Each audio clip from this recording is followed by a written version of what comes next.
Somewhere in your cabinet, right now, there may be a piece of glass worth more than everything sparkling around it put together. There are 17 pieces of old glassware in your cabinet that are secretly worth a fortune, and you might own one of them without knowing it.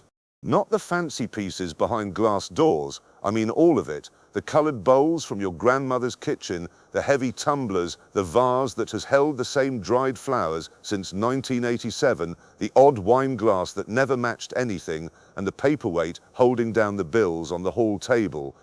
Pieces exactly like these have sold for hundreds, for thousands, for tens of thousands, and I have arranged tonight in order of value so the prices climb with every single item, and I have saved the most valuable for last. Stay with me to the end, because at number 1, alongside an object so ordinary that families use it as a doorstop, I will show you the most expensive piece of glass ever sold at auction, over £2.5 million, and to the untrained eye, it looks like something you would walk past at a boot sale.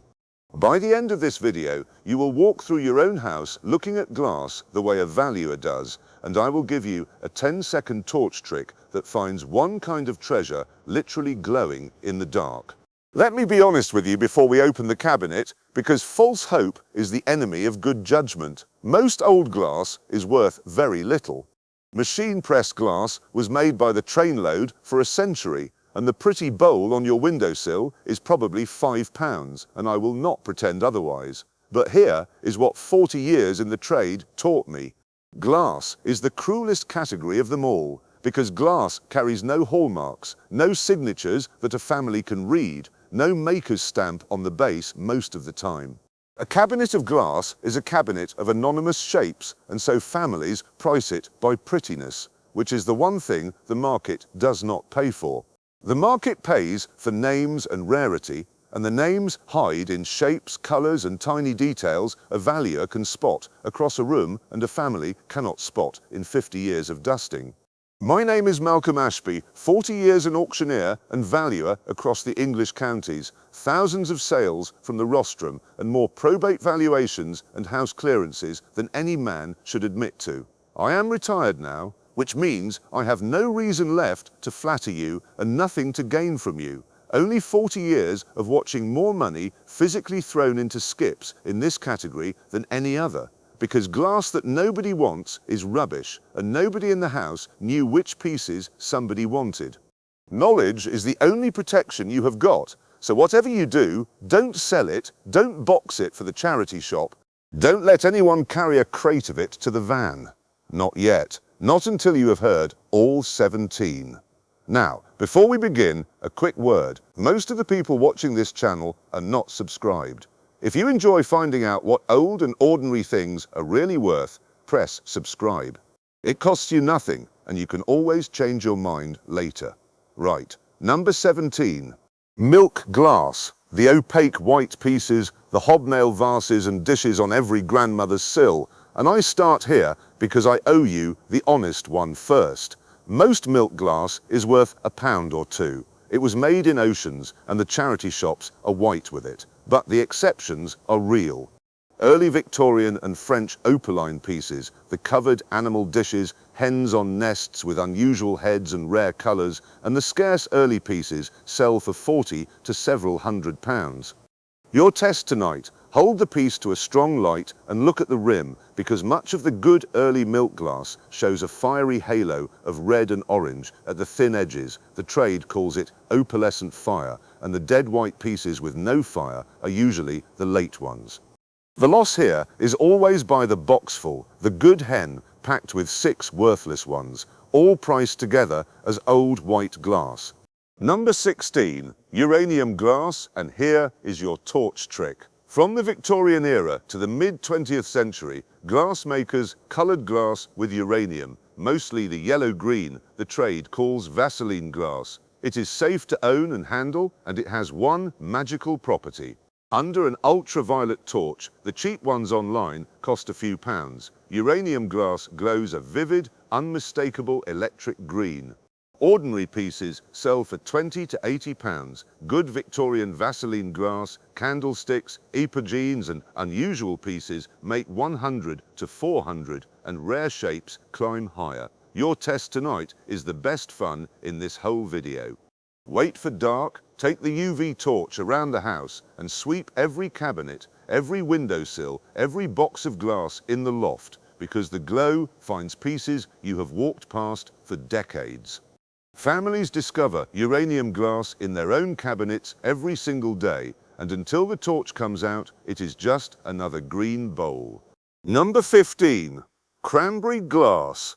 The rich pinkish red glass, jugs and vases with frilled edges, coloured with actual gold in the mix, which tells you how seriously the Victorians took it. Ordinary cranberry pieces bring 30 to 80 pounds.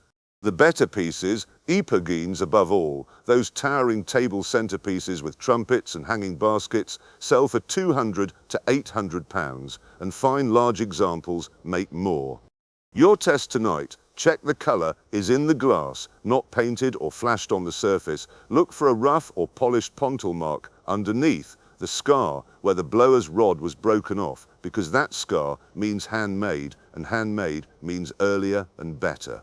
And if a Victorian épergne survives complete in your family, count the trumpets and treat every one like a relic, because the parts are irreplaceable and completeness is most of the price. Number 14. Depression glass. For my American viewers especially, the pink, green and amber pressed glass given away in cereal boxes and at petrol stations through the hard years of the 30s. And here is the two-sided truth. Common pieces are $5 to $20, honest and cheerful. But because it was cheap, nobody saved the unpopular pieces, and the scarce items in famous patterns are startling money. Your test tonight: learn your pattern's name, photograph a plate and search it, because pattern plus piece is the whole game, and check condition on the rims with a fingertip, because chips kill value. The families who lived through those years kept this glass out of loyalty, and their grandchildren donate it out of ignorance, and somewhere between loyalty and ignorance, a dealer furnishes a stall. Number 13. The rare depression pieces, because this deserves its own number. In depression glass, 95% of a pattern is pocket money and 5% pays properly. Cobalt blue royal lace pieces, the covered butter dishes, the pitchers and tumblers in scarce colours, and the odd serving pieces that nobody bought in 1935 because money was short, these sell for $100 to $500 and beyond, with the famous rarities making four figures. Your test tonight: in any inherited set, ignore the plates and cups and go straight for the lids, the pitchers, the shakers and the butter dishes, because in pressed glass the serving pieces are the money, and a complete lid can be worth more than the dish it sits on. I have seen the lid priced at £1 on one table and its dish priced at £1 on the next, orphaned by a family who never knew they were married. Number 12. Cut crystal. The heavy sparkling bowls and decanters, and the truth here stings a little, so let me say it plainly. Ordinary 20th century cut crystal has fallen hard, and the fruit bowl you were told was precious may be £30, but quality still pays. Waterford, marked with an acid-etched name on the base if you look hard with a torch, holds real value, with good pieces at £80 to £300. The great English houses, Starbridge cut glass, and the Regency and Victorian pieces bring £100 to £500, and rare early Irish and Georgian cut glass climbs beyond. Your test tonight: ping the rim gently with a fingernail, real crystal rings like a bell and holds the note, then take the torch to the base hunting for etched names, and feel the cutting, because on the good pieces the edges are crisp enough to catch your skin. Weight, ring, sharpness, name. 4 seconds and you know more than the clearance man wants you to. Number 11. Georgian drinking glasses. The single odd wine glasses at the back, slightly grey, slightly crooked, with funny thick stems, and families throw them out precisely because they do not sparkle like modern crystal. 18th century English drinking glasses are a great collecting field.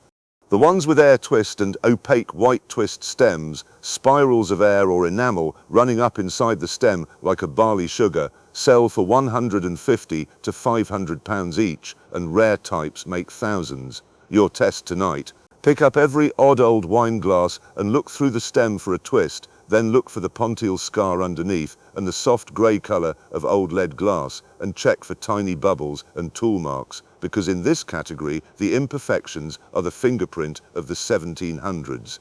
The saddest sight in glass is a Georgian twist stem in a box of mixed glasses at a boot sale, priced at 50p by a family who kept the modern sherry schooners instead. And hold that thought about the odd old wine glass, because near the top of tonight's list, one particular kind of engraved glass is going to make £40,000. Number 10. Carnival glass. The iridescent rainbow-sheened pressed glass, made cheap a century ago and given away at fairgrounds, which is how it got its name. The common marigold-coloured pieces are £10 to £30, and there is your honesty. But Carnival glass has one of the fiercest collector markets on earth, and the price is in the colour of the base glass and the rarity of the pattern. Your test tonight: hold the piece to the light and judge the colour of the glass itself, not the surface sheen, because marigold is common, while blue, green and purple climb, and then photograph the pattern and search it with the colour. And handle the sheen kindly, never scrub it, because the iridescence is the value and it does not come back. Number 9. The Carnival rarities, because this category earns 2 numbers. The scarce colours, aqua opalescent, ice green, red, and the rare patterns from the great makers, Northwood, Fenton, Millersburg, sell for $500 to $5,000, and the legendary pieces beyond that. One famous Millersburg vase, the People's Vase, has sold at auction for over $150,000, a piece of fairground glass. Your test tonight: look for the maker's marks. Northwood used an N in a circle, and take seriously any Carnival piece in a colour you have never seen before, because in this field the odd colour is the lottery ticket. The families who owned these bought them for pennies or won them at a coconut shy. And that origin story is exactly why nobody believes the endings. Number 8. Scandinavian mid-century glass. The clean, heavy, sculptural pieces from the 50s, 60s and 70s that your family may call the modern stuff and donates first because it is not antique. Wrong century to bin. Orifors and Costa from Sweden, Itatala from Finland, Holmegard from Denmark. These names sell worldwide, with engraved and signed pieces at £80 to £400 and important designs beyond. The wavy Alvar Aalto vases, the hooped Frank pieces, the smoky Danish bottles, all wanted.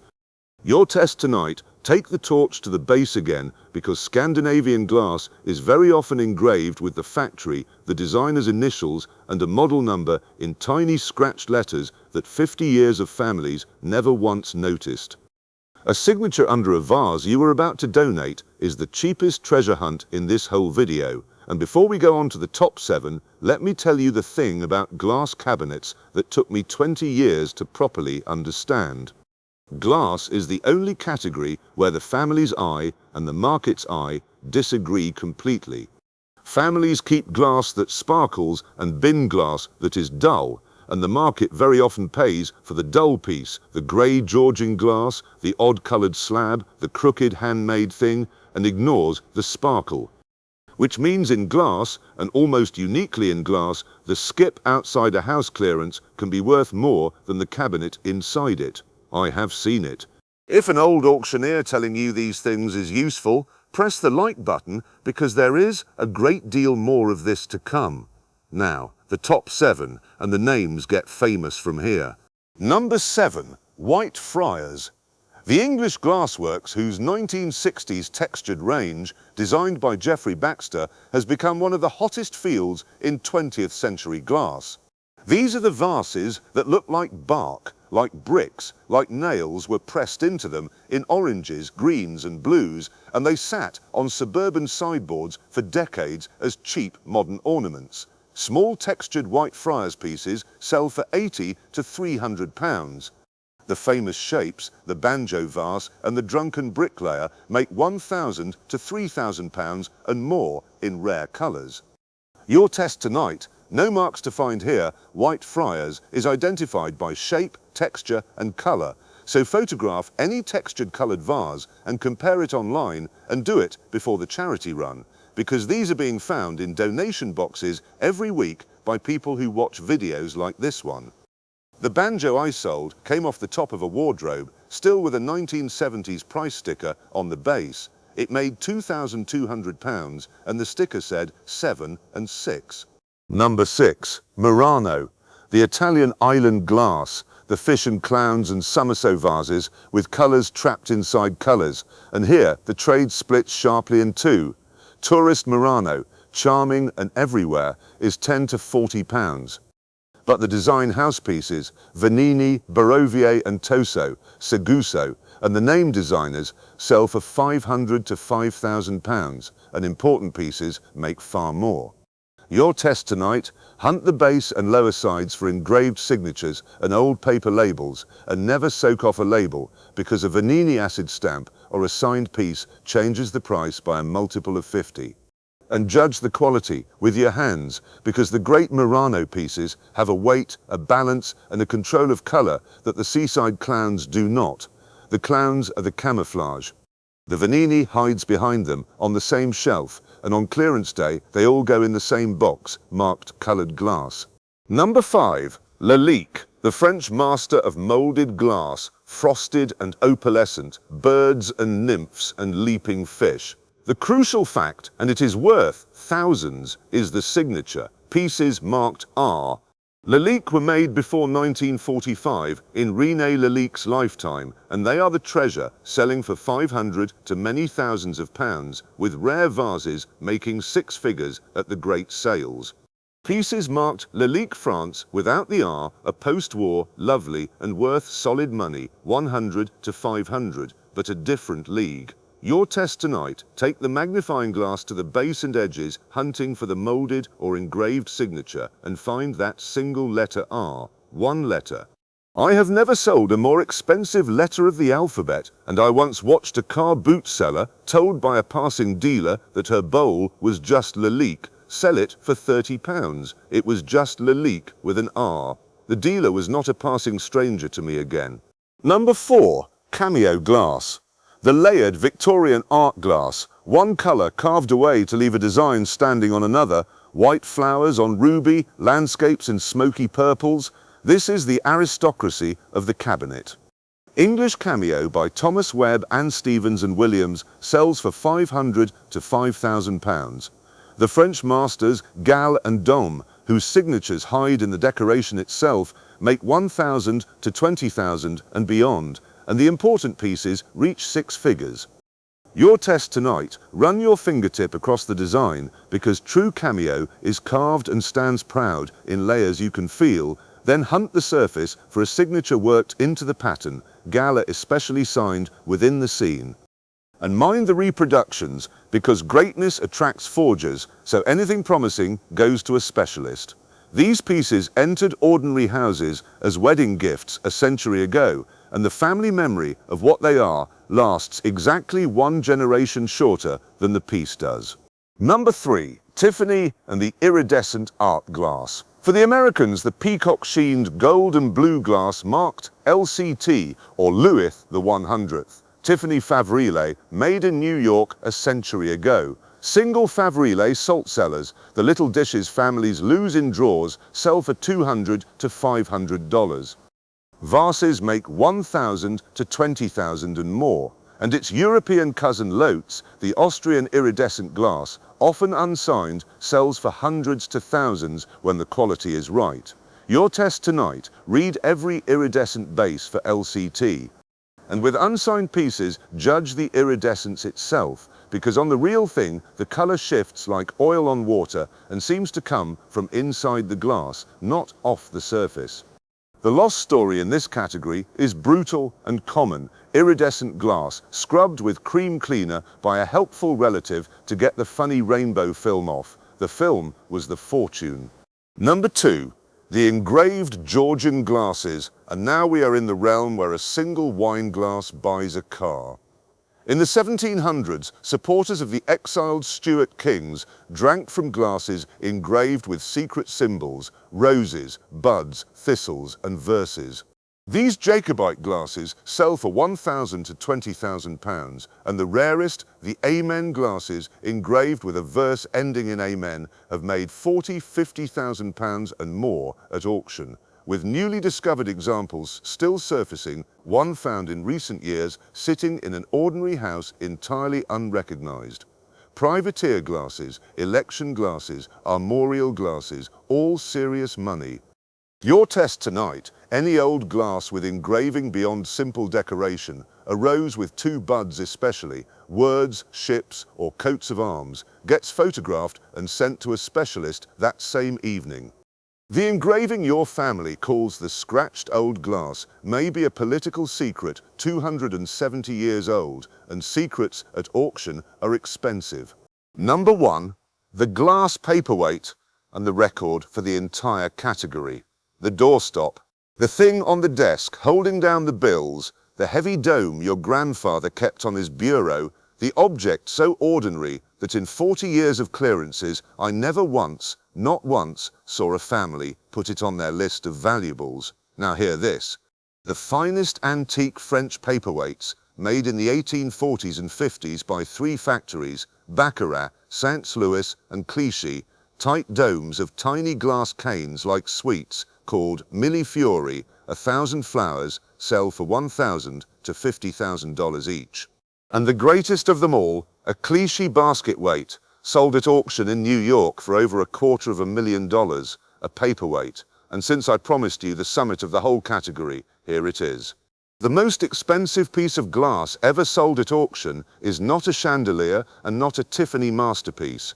It is a Roman cage cup, a drinking vessel around 1,700 years old, glass carved into a delicate outer cage floating free of the inner cup, and to the untrained eye it is a dusty greenish oddment you would walk past at a boot sale, one made over £2.5 million. Glass, remember, carries no hallmarks, it carries only the eye that recognises it, and tonight I have been lending you mine. Your test tonight is the reframe this whole video has been walking you toward.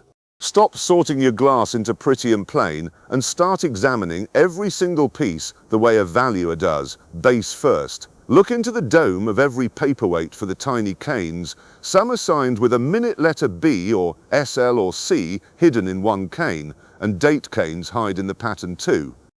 It costs nothing, it takes a minute, and it is the entire difference between the family that used it to prop the door and the family that sent it to New York. Every single thing tonight came down to the same habit. Take the piece to the window, turn it over, torch the base, feel the surface, and judge nothing by sparkle. Everything valuable in this video was camouflaged by the ordinary glass around it. And glass, remember, is the category where the market loves what families overlook. So before the charity boxes get packed, before your most efficient relative starts wrapping things in newspaper for the van, walk the house yourself with a torch, a UV torch if you have taken tonight seriously, and a cup of tea. And whatever you do, don't sell it, don't skip it. Don't let the sparkle decide, not until you know what you have. If this video has you glancing at a certain cabinet right now, press like before you get up. It truly does tell me to keep making these, and subscribe, because next time we are opening the most personal box in the house, the jewelry box. Because sitting in ordinary jewelry boxes, among the tangle and the odd earrings, are brooches, watches, and one particular kind of little ornament worth thousands, and the video ends with the most astonishing accidental discovery in the history of this entire trade. An ugly little golden egg bought for scrap that turned out to be worth $33 million. Then tell me down in the comments, what is the one piece of glass in your house you have always wondered about, and where did it come from? I read every single one, and I have been proven wrong by glass cabinets too many times to doubt yours. Go and have a proper look in that loft. You never know. See you next time.